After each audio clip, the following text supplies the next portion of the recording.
Welcome, everybody, to the Bison Video Blog on this Monday morning. North Dakota State is the #1 ranked team in the country for the first time in 2 years after the Bison knocked off South Dakota State. Back with Jeff Kolpack, I'm Izzo. We'll get to the next game because we've already got to look ahead as Murray State lies in wait. But that was some kind of atmosphere Saturday night as the Bison took the Dakota marker back for the first time since 2019. And that was an emotionally charged atmosphere that the Bison played in and the Jackrabbits on Saturday. Yeah, it felt like old times. You know, our cohort Matt Zimmer at Sioux Falls Live tweeted on the intro that reports of Bison football disinterest is a little exaggerated. Well, FCS, yeah. Matt, you haven't been at the other games. Believe me, at halftime, it's a mass exodus at times. So, yeah, it was good to again, it felt like old times.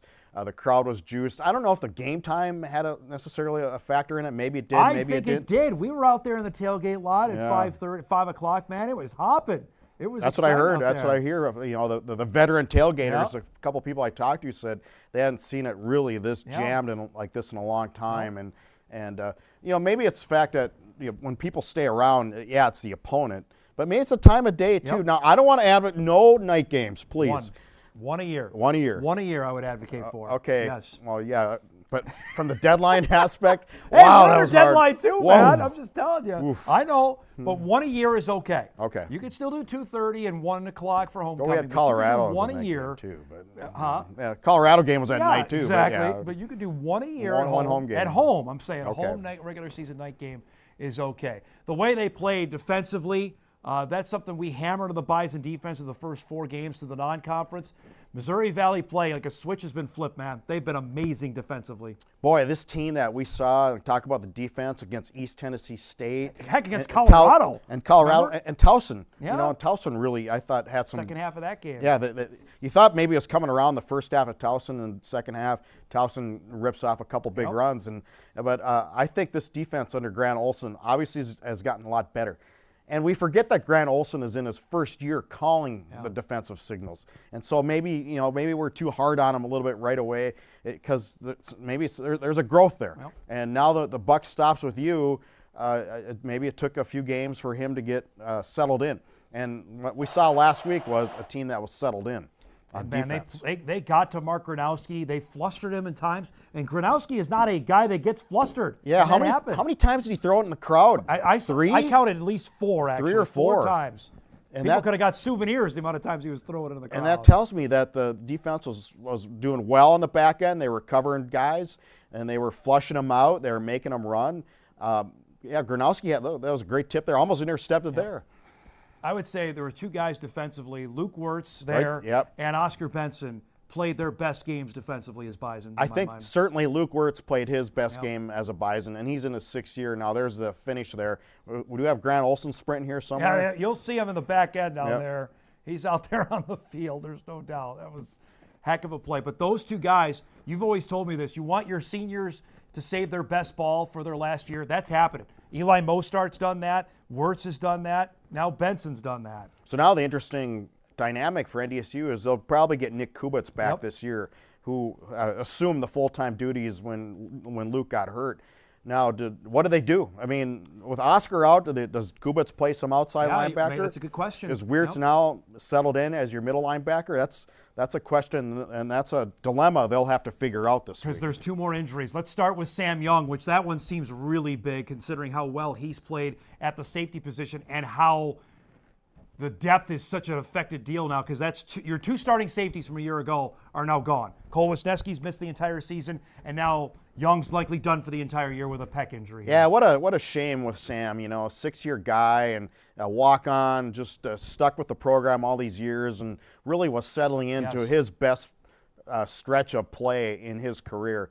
And then he couldn't even get off the field. That looks painful. Yeah, and that's a blow here because we talked about this on Hot Mic. So now what's the safety rotation that Ryan Jones is going to have to come back in? Remember, Jones started the first 4 games of the season, and we see Jalen Crumby has played since he got back. He's played all Missouri Valley games. He came back for Illinois State. And Darius Givens, I think, has really come on as well. Those are going to have to be the guys. Well, you got Givens will stay at free safety. I think that's as much as we know. Now, playing the strong. Now it's up to either Ryan Jones or Jalen Crumby. And I know they've liked Jalen Crumby from the start. They like the way he can attack the lanes and attack the gaps from the strong safety standpoint, which is what Sam Young did. Yep. He got up there to the line of scrimmage. Yes. And you want a guy who can make a tackle 2 or 3 yards from the line of scrimmage, not 7, 8, 9 yards down the field, like we saw early in the season with this team. There was no pop plays, and that happened since Missouri Valley play began. The other big injury is to Cole Payton, and it seemed rather innocuous when it went down in the third quarter of him carrying the football and then favoring his right shoulder. And Tim Polisic seemed pretty ominous after the game about we're not sure about when his availability is going to come back. It doesn't look like anything when he goes down here, Jeff, but you can clearly see when he gets up, he's favoring that shoulder. Yeah, it just looks like a freak injury, Dom. Yeah. And this is a guy who's 6'3", 232 pounds, and he's the guy who usually puts the punishment on somebody else. So I feel like it was an injury when he hits the ground right there, right? And not so much a contact from the other player, which, again, it's a freak injury in my opinion. It might be 2, 3, 4 weeks before he gets back. I don't think it's season-ending is my sense I got from talking to the head coach, but I guess we'll see once the final determination is. I think you'll see Colton Payton certainly back this year. Now that puts I was just saying, Nathan Hayes now welcome to the spotlight, right? Even as the backup. Yeah, you better be ready to go. I mean, obviously it's Cam Miller's machine, and he looked good on his ankle last week. That throw to Chris Harris on the game-winning drive, that should put any thoughts aside that his ankle was not feeling 100%. Yeah, because he threw it off his injured foot as he was on the run, and so I think that told you more than anything there. I agree. So we feel like Cam Miller is almost 100% healthy.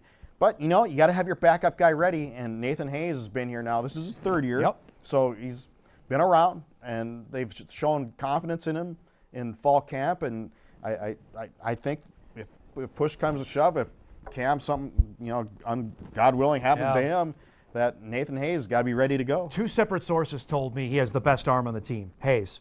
And we've already seen his speed. He ran for a touchdown against Tennessee State, and we saw it during fall camp. His ability to get the ball out, it's quick. It comes out of there fast. He's gotten a lot better since he's gotten here. He's developed, and that's what Randy Hedberg has done to this quarterback system over the years. He takes guys and he's developed them. It's the one position group over the years that has consistently gotten better.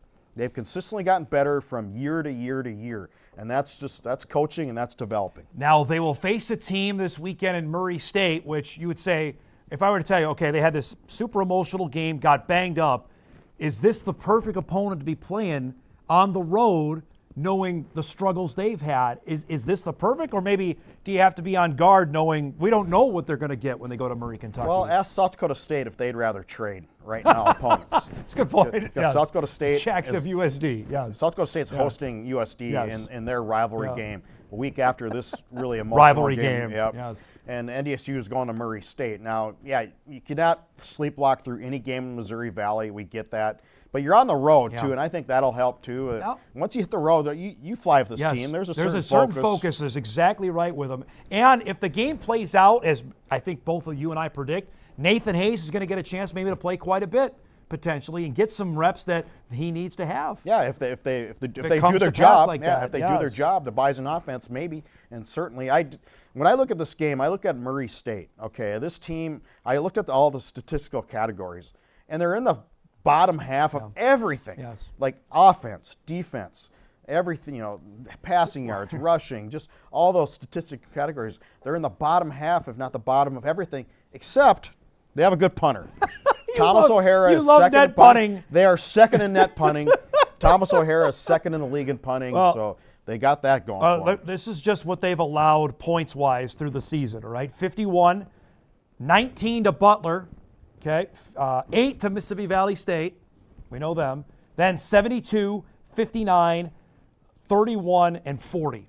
Those are all against Valley teams, the last 4. Yeah, when you're rebuilding and where teams struggle the most in trying to build a program, especially in the Valley, is on defense. It's just so hard to find good defensive players and depth on defense too, because you're generally not playing all same 11 guys every series. It's just hard to do. NDSU and South Dakota State are 2 testaments to that. They are constantly rotating defensive linemen, and so it's just so hard to build defense. And that's a position where you got to bring guys in. It's not like wide receivers where you can be instant skill guys who can contribute right away. You got to build some strength, some stamina, all that stuff that you're going from high school boys to college men. That doesn't happen overnight on defense. There are two strong Bison connections to Murray State. Zeb Noland is an assistant on this team, of course, former Bison quarterback. And Jaden Johansson is the starting quarterback, who was a former Bison QB on the roster in 2019, transferred and played at Black Hills State, was a finalist for the Harlan Hill, had another year of eligibility. He's spending it in Murray, Kentucky, and he's been the starter there. Yeah. So there's some connections. Want to test his mettle at Division I football, and he's certainly getting that more. Yeah, so good for him for giving it a shot. Did everything he could in Division II, he thought. Again, the Harlan Hill was one of those. Yeah, finalist for that. Yep. So, and plus with Zeb Noland, I think obviously there's a connection there, and Zeb I think is going to have a bright future in. You could sense that in him. Obviously, his dad is a legendary coach in the state of Georgia. But he's got to find better players around him too. I mean, I think Jaden Johansson. I saw the game last week. He's an okay runner. He's a pretty good thrower. But when you don't have the weapons around you, it's just so hard. 60 transfers. 60 they brought in. That was Dean Hood, who led him the last year. They said thanks for that, and now we're going to bring in a guy. Jody Wright's got ties in the SEC, coached with Nick Saban, coached with Kirby Smart, so he's got the highest end connections you can have in the sport. He's going to need to tap into those to get. And he lost their best player, two best players. DJ Williams went to Southern Illinois. Cole Rusk, their tight end, who was really good. He's playing in Illinois in the Big Ten right now. And compare that. You talk about the transfer portal, Dom. Compare that to NDSU losing one impact guy and receiver Eli Green, and that hasn't been a big deal because Bryce Lance obviously is on a better pace than Eli was last year, so that has not affected them whatsoever. Would it be nice to have Eli? Yes. Oh, yeah. But they've overcome that loss, certainly, and they're fine at receiver. Now, you compare that to 60 guys coming in. Yes. That's a big, there's two different programs there. Last thing before we go. The Bison just finished that gauntlet of a stretch. They went 4-0, Jeff. And now the back end, granted, there are two games I think we thought South Dakota would be pretty tough, but that Missouri State game suddenly looms a lot larger than we thought back in August. But if I would have told you through those four, they don't lose it, boy, that's set up now for they could have something special in December. I didn't pick it. I did not either. I didn't pick it. I don't know if a lot of people picked it, but again, maybe we're based more on what we saw in non-conference and less in the last couple of weeks going into that four-game stretch. So now I look at this team and everything's in front of it. Everything's in front of it. And you got Northern Iowa in 2 weeks. And I think there's something. I know Northern Iowa's down, but I think there's something about the Panthers that brings something with that jersey. A little juice. Yes. That purple jersey brings a little juice. And then finally they get the bye week. That happens November the 9th. And then the last two with Missouri State and then the season ender. And let's see what happens in Brookings this weekend. If South Dakota somehow wins in Brookings, and they haven't done that yet in the Division I era, then look out for that game in Vermillion, the final game of the season. That could be 1 versus 2. Yeah, at least 1 versus 3 at the end of the season. Bob Nielsen, man, after last year losing a couple defensive guys in the NFL, their two best linebackers. They're better. They're better. Yeah. I didn't see that coming. Coaching. Should be a fun week as the Bison get ready to head to Murray, Kentucky. This is a new state for me. You've been to Kentucky, though. I have been. I've been to the Derby. Okay, so we're heading to a new part of the country. And we're going to see a horse, maybe. It is. If they score. Racer 1. Racer 1. Yes, it'll be out there. I'm a great Kentucky Derby mind. I've been there twice. I will judge this horse. All right. So. And there's only seating on one side. That's going to be a little, that's Terre Haute-esque. Very we'll get a new look at the racers. We'll have previews of that all week long coming up on WDAY at Inforum.com. For Jeff Kolpack, I'm Dom Izzo. That's this week's Bison Video Blog.